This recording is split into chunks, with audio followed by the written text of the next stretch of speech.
Well, hello everyone.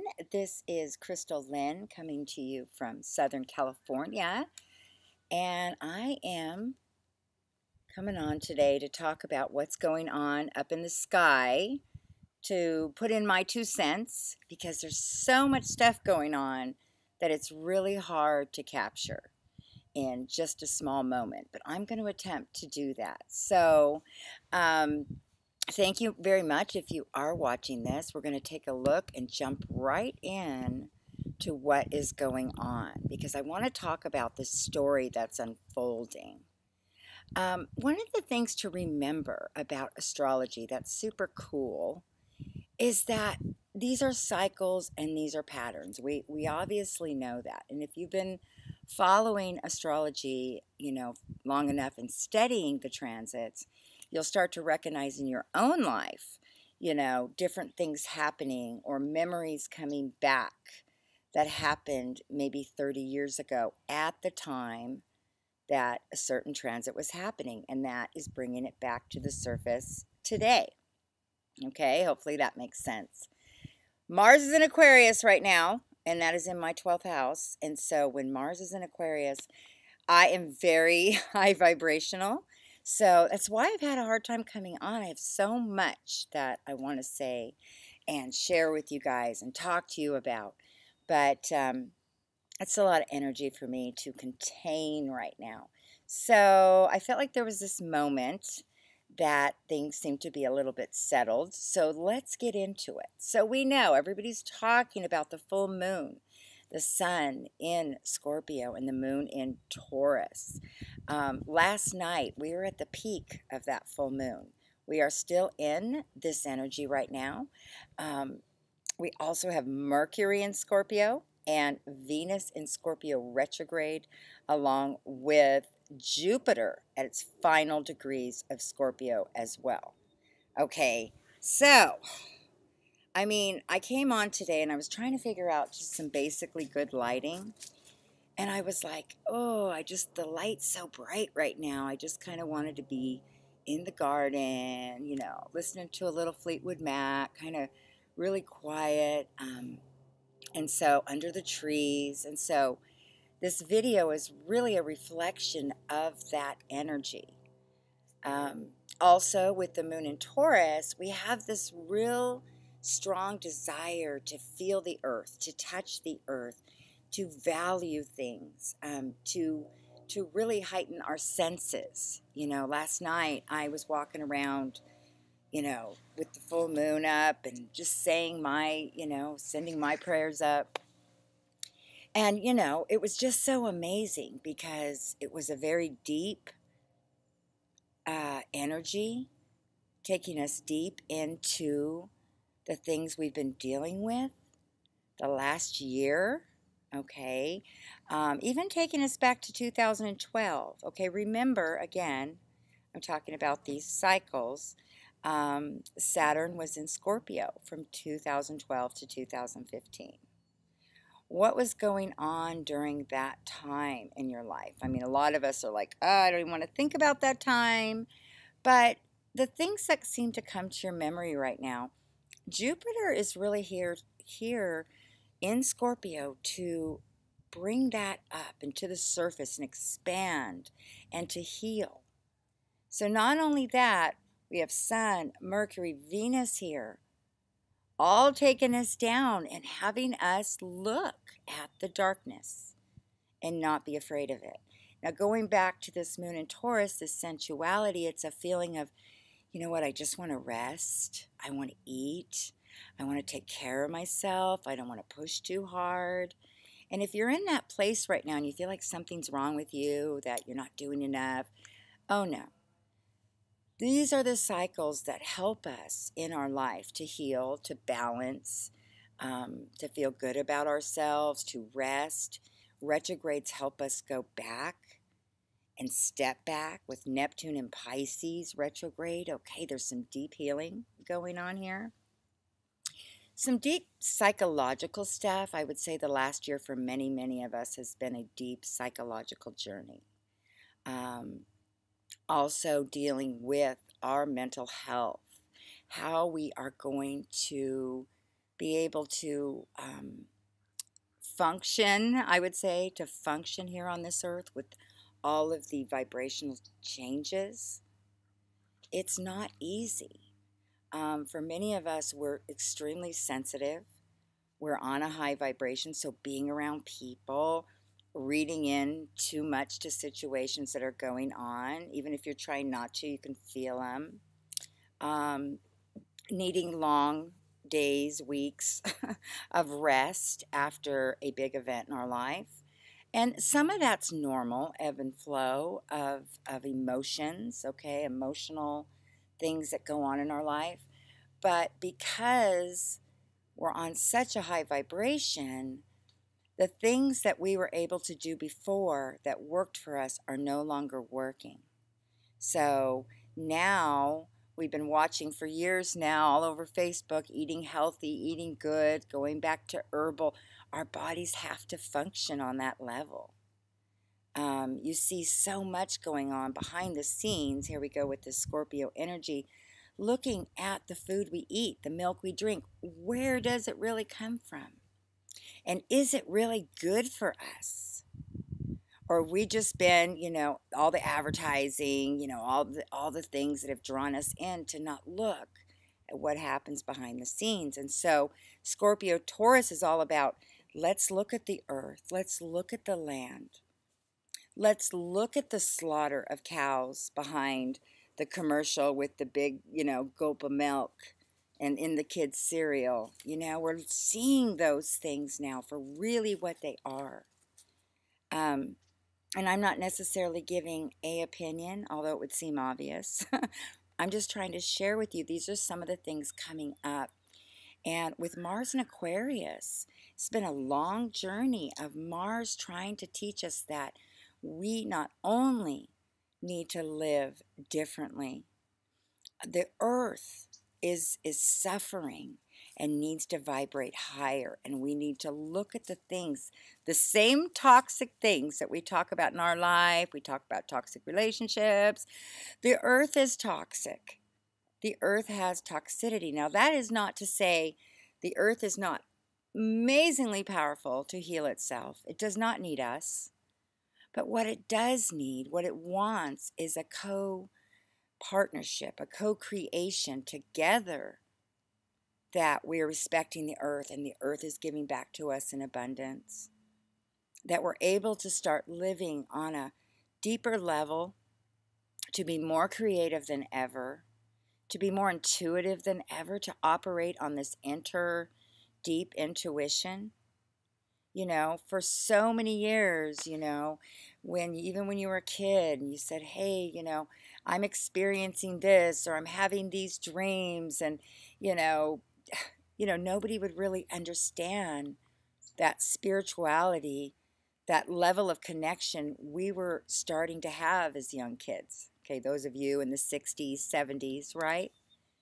And now the universe is really saying we have to operate in that realm. And so we can hone in these skills. We can finally listen to ourselves. Like, okay, I just turned 50, okay, in September. I'm trying to get used to it, but I really like it because it just feels like I finally stepped on a solid ground for some reason. It's like, especially this Uranus and Taurus, the next 7 years. It's like, let's get back to the basics. Let's plant again. Let's grow again. Let's have ideas again. Let's be simple. Let's find out, let's take off our shoes, light the candles. It's a very gypsy vibe. And so all of this going on is calling us deeper, to face our shadows, to face our darkness, to be able to understand, or at least for the first time be aware of the different dynamics in people's personalities and how some can be very damaging, and that we're allowed to now care about ourselves just as much as we've tried to care about everybody else our whole life. Like, to be able to go, we just can't really fix anyone. And I think we're, raised in these generations, of wanting to reach out and fix and help. And all those things are super important still. But it's not about fixing others. It's about bringing awareness. Like I'm coming on here right now, just bringing, my thoughts. And sometimes I think everybody, I listen to a lot of videos too. Everybody's talking. Is my voice really that important, or am I just going to say the same thing everybody else is right now? But you know what? That really sells God or the universe short. And what we've been created here to do, what we've been created to offer, and to find our own individuality. See, Aquarius is about your own individuality. Okay, Aquarius is all about rebelling. I can be weird, I can be woo-woo, I can be whatever I want, and you can't stop me, and you're not going to tell me. It's kind of creating your own image. It is a God persona. It's like sitting on the throne of your own life, not looking at anybody else's, because Aquarius is really, they're not jealous. They don't really want to get caught up in messy emotions. You guys know how you are. You have this big picture of humanity. What can I do? When we look at even the biblical stories, John the Baptist was the water bearer. He brought this, he prepared people for the coming of Jesus. Okay, however you want to look at that storyline, it is a storyline. And it's a very powerful storyline. It tells us a lot. And so this was, when you look at John the Baptist, he was eating locusts, he was out in the desert, he was fasting, right? Because he didn't need to live in this three-dimensional earth that weighs us down. He was like in a spiritual place. He didn't have food weighing him down, although he did eat. He ate a very specific diet so he could be extremely in tune and extremely healthy. And he could be active, and he could do what he wanted to do, what he needed to do, what he was called to do. And so for all of us, it's different, but we have to start shedding these old earth skins. I don't know what they are, whatever it is. And if you need right now to focus on your health, let me tell you right now, never has there been a more important time to do that, because we're receiving messages on how to do that intuitively, what our body needs. We're finally listening. We're finally listening. And, we're moving in to the North Node in Cancer. Okay, the node is moving. We've been in Leo, Aquarius, okay, for the last 18 months. Don't even ask. I could write a whole book about the last 18 months, and I may. But what is it going to mean? What is this energy taking us? We've got Jupiter moving into Sag. It's gonna bring us all from this deep psychological place where we're all in our head and we're all overthinking, to this place of, I want to teach, I want to share, I have something to say. My story is important. Your story is important. We need each other. We need each other to tell each other's stories. We need to stop judging. We need to stop looking and mirroring and comparing. It's really, really, really toxic to do that, especially in this new day. It's not about that. It's about individuality and celebrating it.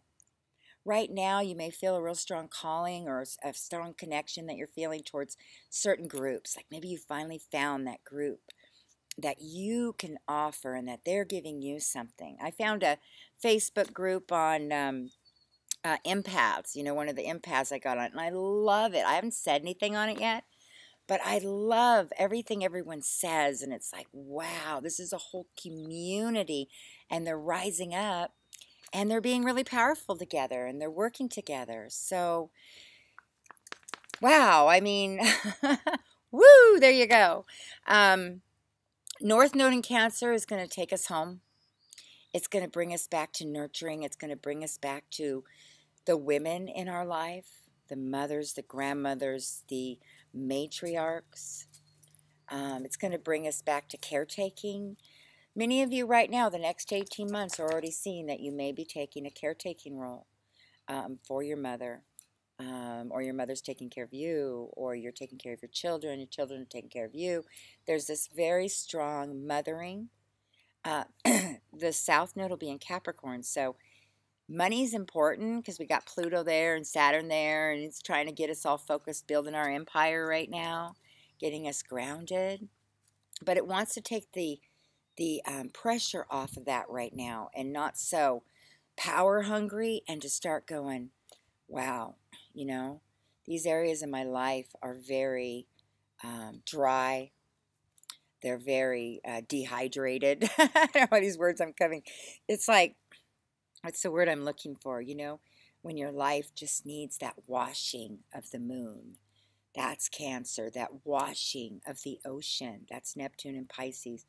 It's this strong washing through our homes and lives. I've already been going through old boxes, going through old pictures. I keep going from 20 boxes to 15 boxes. Now I'm down to like 4 boxes of the most important things in my life. And it's like the North Node in Cancer is also about having emotional memory. So a lot of emotional memories, it's like, are going to be coming up from your childhood, mother relationship, children, business, real estate, home. A lot of mothers are going to be homemade businesses coming back home again. And, we're going to see that need to not just create a home, but to really create our own signature in our lives. A feeling that when you walk in the door, it's not like, where am I? It's like, oh, I'm home. This is where I want to be. And to build on that. And our families will become more important. Sometimes we get really in the mode, with this Capricorn energy. It's all about drive and go and push and don't look at anybody else. Walk over the dead bodies if you have to, and sometimes that happens in our life, and it's very painful. It really isn't something we want to do, but we have to be able to rebuild. That's the cycles. It builds and then it tears down, brick by brick by brick by brick, and then it builds a little more, tears down. So many times we think, oh, I'm going backwards, I'm going forward. I started this 7 years ago and nothing ever came of it. But you know what? No, no, no, no, no. The universe was giving you little tastes along the way, little ideas along the way. Put your finger on that and see how it feels. Oh, well, not quite ready for it. Let's keep going down this path. It's like, wait a minute. I have this great idea. And then all of a sudden you get through this new cycle of emotional release. It's really important because we cannot shed these heavy earthly bodies. And I'm not talking, I'm talking about, coming to a place where we are living in this creative place. But when all of this baggage and toxic energy, a lot of this even comes from Neptune and Scorpio generation, okay, my generation. That's why there's so much going on. I want to get so deep into it, but I just want to share with you guys right now, we are in some retrogrades. Venus is in retrograde, Uranus is in retrograde, and Taurus now, going back, like within the next 3 to 4 weeks, Uranus will go back into Aries. Think about last year. This is what we have to face, is some of the issues, some of the power plays, some of the head butting. Some of that may come to the surface again. But, when I say a lot of things are changing in astrology and people say to me, I hope it's not bad. It's like, it doesn't have to be bad when you understand that you're a part in it. And right now, I can step back. I don't need to fix everybody anymore. It's letting go and focusing on, the only thing that I have control over, and that's my walk every single day. I can influence others. I can bring life to others. They can bring it to me. But with Uranus going back into Aries, there's just not going to be any more power plays here, because unless you want to go back and finish that off. If you go back aggressively, or you go back with your horns up, you'll get what you got. You know where you'll go. Do you want to do that again? No. No, you don't. Because when you are angry, when you're revengeful, when you're hurt, it takes so much energy to go through that process. Now, a lot of people say, just keep positive thoughts in your head and, you won't have negative. No. Going through that, being honest about how you feel, being honest that you're hurt, being honest you felt betrayed, being honest that you're devastated, but being honest that you came out knowing who you are, and that was the greatest lesson of all, that your confidence is high, that you're a totally different person. You need to thank that situation, not a person, that situation that you went through, that cycle that you went through, for shedding the final skin of some long, long life baggage. I mean, keep it simple. Don't keep it too woo-woo. Baggage, conditioning. That knot on your neck you've had year after year after year. Well, guess what? It's holding emotional pain. And you can rub it out as many times as you want, but if you don't fix what's going on in here and let that healing happen, that will continue to show up. I have one, I know. And I'm working on that. So, all this being said, we're in these retrogrades, Neptune's in Pisces. Things are really incredibly psychic right now. You're probably going to be getting a lot of downloads, understandings of things, maybe picking up on things coming. Just lay low. You don't have to tell anybody. You don't have to bank on it. You don't have to be scared. You just say, you know what? I have choice every single day. Do I want to jump into that energy? Because that will really sap me. And I got goals. I got plans. I don't want to give my anger to that anymore, because it takes away. Can I stand up for myself? Of course. Can I say what I want to say? Yes. But do I have to? Do I need to? Am I okay without it? Yeah. And it feels starting to feel really good. Just let go. Don't feel the need to control everything, to fix everything, to make anything happen. Right now, the more you try to do that, the more it's going to slip through your hands. Okay? This is the time more than ever to go with the flow. Trust in the miracles. Trust in the universe. Trust. And don't be afraid of the dark side. Don't push it away. We've been there. We've seen it. Have we not all seen it the last few years? And we made it, and we're okay, and we're protected. So I hope that's helpful, you guys. If you want to get a deep reading right now, when the Scorpio season, we can really, go deep, which I like to do in my readings. And I hope everybody's doing well. Please comment below. I just want to be able to connect with you guys. How are you doing? Any insight you want to share, it would be a real encouragement to me as well. All right, you guys, I'll have email and website below. Talk to you later.